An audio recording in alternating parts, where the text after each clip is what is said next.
Fraser, obviously, if we start off with there's plenty to obviously chat about the potential for all the teams to go somewhere. I know it hasn't been finalised yet, but I guess how's the team planning around that potentially having to leave Rugby Park? I know you call it Rugby Heaven. Yeah, look, there's been more updates than telethon.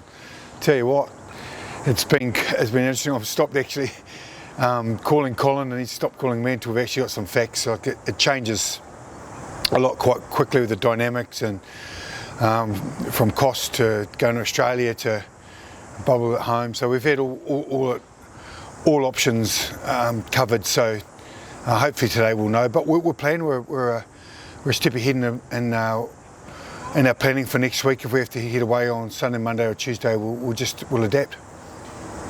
What's the general gist, or I guess the feel around the team? Obviously, there's All Blacks, plenty of All Blacks who spent a long time away from home not so long ago. I mean, what's the general consensus? Yeah, good question. Look, it's an individual thing. So I've done the rounds with the boys and had a chat and where they are personally and their thoughts on it, and they've all been pretty good. You know, a lot of them were 5 weeks initially. Seemed a long time, but we can manage them. You know, they might only be in for 2 or 3. So that's the flexibility of probably, you know, we're not overseas. They are down in Queenstown. The one flight or trip away of coming out of the bubble. We're still not clarity if they do come into the bubble, what the means are, if it's PCR testing, or there's a lot of clarity around that. But there is a bit of flexibility which put them at ease. The other day, Colin mentioned that some of the staff mentioned you were sort of already under heightened kind of protocols. I mean, what kind of measures, or what does that mean for you at the moment? We can't sit down in a cafe and have a coffee. You have takeaway, so that's probably the biggest one. It's basically just sort of keeping a distance from the public as much as we can, high density, public flow, and so you won't see us in malls. If we need to go shopping, it'll be late at night, and you just keep your distance from everyone else. So just making real sensible decisions around high use areas. Obviously airports and things like that are out of a no-go zone for us currently. So it's pretty much sort of getting from home to Rugby Park. Yeah, obviously not ideal prep for a season. It's so close. How much of a distraction has it been? Boys have been pretty good. We've got a game this weekend. We've got our rugby content away. We're happy with that. All our returning Crusaders come back today. So that's exciting. That's always a big day for us. We love the All Black players to come back in, and so the energy levels go up again. And then the guys that are training extremely hard over pre-season get a crack to play the Highlanders this Friday. So it's shaping up pretty quickly. And like I said, the unknown of what's happening in the next few weeks is always in the back of your mind, but we're pretty used to it. We've got a good mindset around it. In some ways it's quite exciting. It's a little bit daunting, but it's something new which we thrive on. Normally those All Blacks normally get a bus or a minivan down and watch these Farmlands Cup pre-season games. I'm guessing, will they be going to this one or not? No. So they'll be tucked up in Christchurch for that. So we're just trying to minimise any contact outside our normal flow from home to Rugby Park. So no, they won't be on tour. No, you're waiting for the revised draw to sort of finalise how many weeks or what games Richie Moana would miss. Do you know now what his plan is to start the season? Yeah, we're actually going to wait for today's announcement, just around, well, if it's today or tomorrow, we're just rolling with that. But if it's whatever comes out of the bubble, how long we'll be in there for, the hub, down in Queenstown, how long we'll be down there for, and what's the rules of coming in once that's. So it won't be around for the first couple of rounds, but we're just trying to decide what happens after that. He needs a little bit of footy. The development games where we normally play against Highlanders or Hurricanes, highly likely they'll be off, so we need to give them some footy. So that's the reason we're trying to get all the information before we make a decision. Yeah. Fair enough. Yeah. Pablo Matera, now you've had a few, we spoke to you last, just as he arrived essentially. Now that you've had a few weeks with him, how's his integration into the team been? Yeah, Pablo's English is exceptional. He still has to get the levels of intensity right at training. We might be doing clarity and he might be doing full contact. Look, he's got a great mindset to training, awesome pro. His English is really good, so he picks up things really quickly, and his comprehension's incredible. Like he's played in England, he's been around, he's international sport, but I'm just impressed how much of a professional he is. First in, just taking the loose forwards, under his wing, and his learning's both ways. So he's a good man. I know injuries are normally the main thing you sort of care about coming out of these pre-season games, but I guess with Pablo's first match, and I guess you've got Waisaki and Freedom are also playing. There's a few guys to watch out for, isn't there?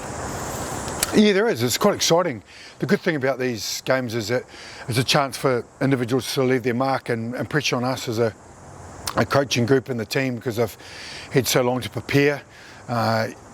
Look, there might be 40 minutes. You can see these two clear first half, second half teams. We've also had a lot of NDCs, which is National Development Contract players. So we've got 5 young guys in our group that have been exceptional. Like, a lot of them are going to be good long-term pros, and they're going to push on to high honours as well outside of Super. So a couple of them get a crack at it. Macca Springer. And who's the other one? No, Jamie. And Macca Spring, there's one other, sorry, just top of my head. But yeah, they're good. We've got some great young pros who that are coming through on top of the guys that are given those opportunities to train with us. Yeah. How long are you expecting someone like a Waisaki Naholo to be around for now that your All Blacks are coming back? Yeah, good question. It's either this is their last week or after pre-season 2, and that's the probably quadratic equation. That one didn't quite get past school CMS, but there's a lot of formula, a decent formula to find out, because All Blacks are to come with us to that pre-season 2 game, but we've also got to, because they'll be coming into our bubble with us, and we've still got to bring a team that can go and play that pre-season 2 game and then potentially leave, just to give us enough numbers. So Scott Barrett, Braden Enor and George Bridge can play 40 minutes in that pre-season 2 game as part of return to play protocols. Plus you need cover on the bench, and not all the guys will be playing 80 minutes. So there's a few details, minutes and players to sort out that equation. Yeah. Cheers, Razor. Yeah, thanks. G'day, Razor. G'day, Razor. Zion here from TVNZ. Hope you're well, mate. Hey, look, Good. Just wondering, in terms of your preparation, does anything change with everything up in the air, or do you just sort of press on and whatever happens, happens? Yeah. I think that's the key. Is that, as you said, we're pretty flexible. We had the last couple of years, we've just rolled with it. In some ways, we enjoy the spontaneity of it. I do personally, and the team sort of get on with it. It seems like there's a bit of a sports release every time I stand up. I give the boys a bit of information of where we're at, and in the last few years, if it's been Aotearoa and we're going to Australia or not going to Australia, or a hub there or a hub here, whatever, we'll roll with it. And the good thing is we've got an experienced group of guys. They just love playing footy.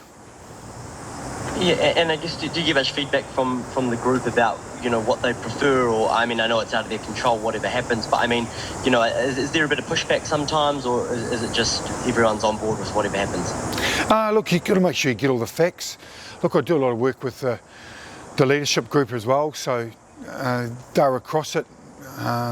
Spend a lot of time making sure that my messages are really clear, and then they'll drive a lot of the stuff with the players themselves internally. So when we make a decision or we've got clarity on what we're doing, then we just go and get it. Yeah. I guess if the decision was up to you, how would you like to see the next few weeks or the start of the season play out? I just want to play. I think we all do. I think for our competition, it's important we do that. We'll work with the government or whoever's in front of us to make sure we can play and do the right thing. We just want to get this started so that we can have a full comp and get these, get the players in rugby in our country rolling. Otherwise, it's another 4-week setback, and it makes it really tough. It just probably compromises the competition too much. And just my final question on that, playing rugby, to finally get out there. I know it's a pre-season game. Yeah. Must be excited just to sort of play an opposition and I guess get back out there and see how everyone's going. Yeah, that's right. It's a shame it's not like Farmland's Cup like normal. Usually we cup on the line here for pre-season, and we're ashamed we can't see all the crowd and you know, those North Otago Highlander supporters and the sort of deep south of Canterbury that sort of get over that border to come down and watch us. Would have been a great full house, so that's a shame. But look, you know, it's an opportunity for the boys to show their wares. Yeah. Appreciate it, mate. Go well. Cheers. Thank you. Barry Guy, RNZ Sport in Wellington. Scott, sorry I missed the start of it. Good morning.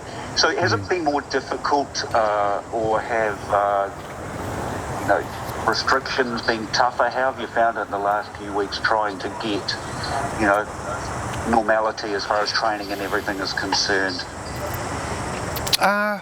We've probably watched a lot from overseas and seen what they've gone through. Look, I've talked to a couple of northern clubs, European clubs around, they've handled it, and we're actually being pretty good, you know, like we've got our tests every morning that twice a week that we do. The boys are good. The Reliance, you know, we've got our apps that come in every morning to make sure our health and well-being are all good. So we tick those. It just comes a part of the day. It's probably the discipline afterwards when when you want to go and maybe do a bit of shopping and or which you can't do, or go out with your partner or wife to go and have a coffee. You just, okay, let's go and let's get a takeaway and go for a walk down the beach or whatever it is. So you just got to be really mindful, but it's not major things, it's just only the little things, and you just keep talking about it and make sure we're professional as we possibly can. So we've adapted. Yeah. Thank you. And I suppose kids going back to school now too, aren't they? So they've got to think about that, but it's all part of it. Oh, it is, you know, and school drop-off might be a little bit further away than they normally would. You know, Cody's oldest is first day today, so he rang up and said, look, I've got school drop-off, which is great. You know, those things you still got to do, but you just got to be mindful of the people around you. It's just a part of life, and you know, we know, and our part of the job is being professional rugby players and, you know, role models out there that we just keep discipline as we possibly can. Thank you, all the best. Cheers. Perfect. Thanks. Thank you. Oh, sorry, just a quick one from me, Chantel. Sorry, Razor, and apologies again if this was touched on. I just missed the start. But it was sort of flagged even prior to Christmas about player depth and squad sizes, and with the addition of Moana Pacifica, how that was already going to be tested. Has there been any clarity yet as to, say, once you're in a bubble environment, how many players you can actually have at your disposal? I guess I think Colin was raising too. It's a bit of a catch-22 about having too many and trying to minimise that COVID risk as well. Yeah, we've got all the numbers. That's one thing that's sort of they're just trying to keep on the quiet. So, but we know all that's like. I did mention earlier on about the numbers in pre-season too. So just re-watched it on TV News 1. Sorry, Nick. But yeah, that is a balancing act. Sorry, it is a balancing act. We've got to make sure we get the numbers right because we're returning Crusaders. The All Black boys that are coming in, we've got to manage them as well in that first week as well as putting a team up for pre-season too. So it's a good spreadsheet going on. Yeah. Okay. I'll have a listen. Cheers, Rick. Thank you. Cheers, guys.